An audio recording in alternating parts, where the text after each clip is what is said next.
Questão 3. Vamos pegar a questão 3 da lista. Vamos pegar a questão por aqui em cima. Pronto.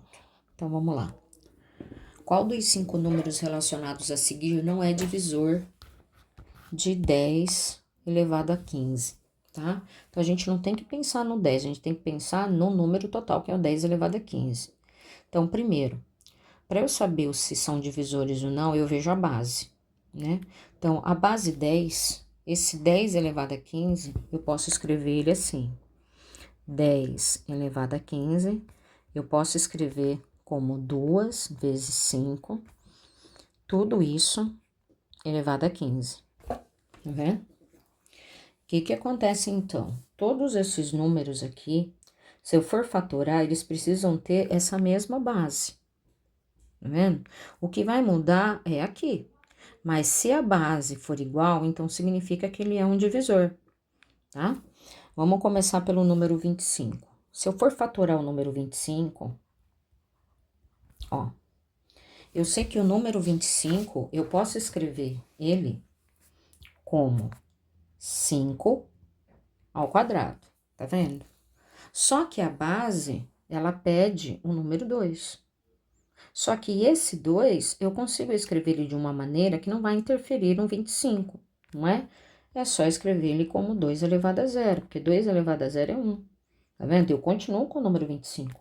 Então, ele tem a mesma base, 2 e o 5. 2 e 5, então quer dizer que esse é divisor, tá vendo? Agora, ó, o 50.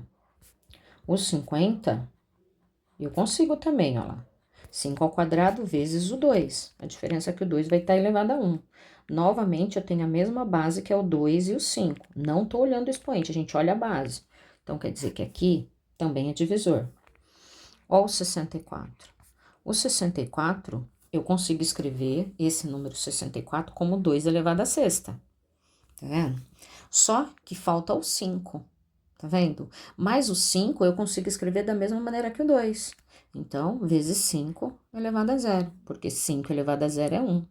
Vezes 2 elevado a sexta, vou continuar tendo 64. Então, aqui, ó, também é divisor.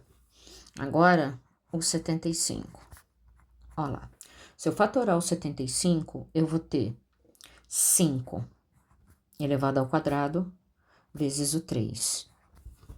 Aqui já matou a questão, porque ó só o 3, tá vendo?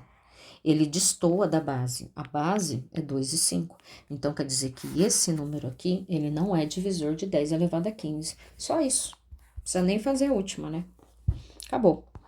Agora vamos para outra bonitinha, questão 4, simplesinha também. Questão 4, só tem que tomar cuidado com a interpretação. Na divisão do número 206 por um inteiro positivo n, então vamos escrever aqui. Eu tenho o número 206, divisão por um número positivo n, ó, obtém-se quociente que, e resto 60. Tá. Quantos pares de valores NP satisfazem as condições? Então, ele quer saber essa relação desses dois aqui, tá vendo? Então, isso aqui é uma relação, e eu consigo escrever essa relação de uma outra forma, tá vendo? Então, eu posso escrever isso aqui de uma outra maneira. Como? Eu sei que 206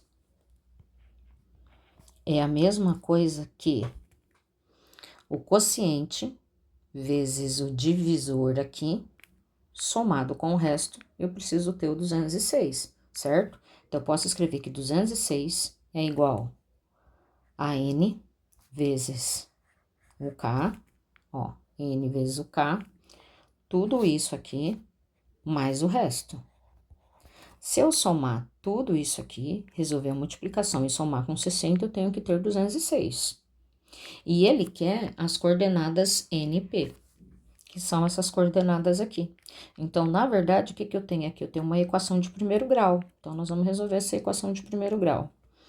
206 menos o 60 vai ser igual a NQ. Olha lá. Então, eu sei que esse NQ vai ser a mesma coisa que 146, ó. Tá vendo? Agora, vamos pensar as possibilidades para esses pares, porque ele quer o parzinho, tá vendo? N e P, né? Só que pra gente saber os parzinhos, a gente tem que fatorar esse número aqui, 146. Então, vamos fatorar o 146. Ver as possibilidades que eu consigo escrever N vezes P igual a 146, tá?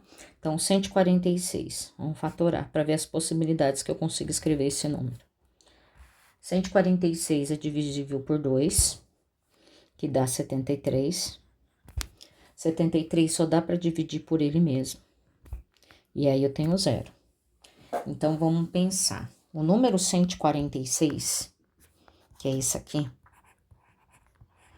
ele pode ser escrito como 1 vezes 146, lembrando, é N vezes o quê? Então, esse aqui vai ser o N, esse vai ser o quê? Tá vendo, ó? 1 vezes 146, eu tenho esse 146. Ele pode ser escrito também como 146 vezes 1, tá vendo? Eu também tenho, ó, o parzinho, NQ. Tá vendo? Eu tenho, até então, eu tenho essas duas possibilidades. Agora, eu tenho essa outra possibilidade com a fatoração do número 146. Então, eu posso escrever o 146 como 2 vezes 73. Eu ainda continuo com 146. Então, aqui eu sei que é o 146. Aqui também, ó, 146. E eu também posso escrever esse mesmo 146 como 73 vezes o 2. Olha lá. Olhando aqui, eu tenho 4 possibilidades. Só que aí vai a interpretação, tá vendo? O resto, ele não pode ser maior que o divisor. Então, o resto, aqui, ó, ele não pode ser maior que o divisor. Tá vendo? Isso é uma das regras, não tem como isso acontecer. Porque conforme você vai dividindo, o resto ele vai diminuindo. Tá vendo? Então, esse aqui não tem como ser maior que esse, porque é o número que você começa a dividir. Agora, vamos pensar nos N's aqui. Se a gente pegar essa primeira opção, olha o valor do N, é 1. Olha o resto, 60. Não tem como o resto ser maior que o 1. Tá vendo? O 1 é o divisor. Então, quer dizer que essa daqui não serve. Essa aqui tá errada, ó. Tá vendo? Agora, ó, a segunda opção que a gente tem aqui, 146 e 1. É essa aqui, sim. Ó lá. Ó quanto vale o divisor, 146. E 146 é maior que 60. Então, essa aqui vale como opção de resposta. Então, a gente tem um primeiro parzinho aqui. Agora, vamos para a segunda opção. Ó a outra opção aqui. Tá vendo? Aqui eu tenho 2 vezes 73. Cai no mesmo esquema dessa de cima. Olha o 2. O 2, ele não pode ser menor que o resto. Tá vendo? Lembrando que esse 2, ele representa o divisor. O divisor não pode ser menor que o resto. Então, quer dizer que essa daqui, ó, também não serve. Agora, a última opção. 73, que é o divisor, ele é maior que o resto. Então, se o 73 é maior que o resto, então esse aqui, ele serve como resposta. Então, opção de pares ordenados, que isso aqui é um par ordenado, né? A gente tem 146 e 1, depois 73 e 2. Então, a gente tem duas opções para pares ordenados, ó. Duas opções. Tá vendo?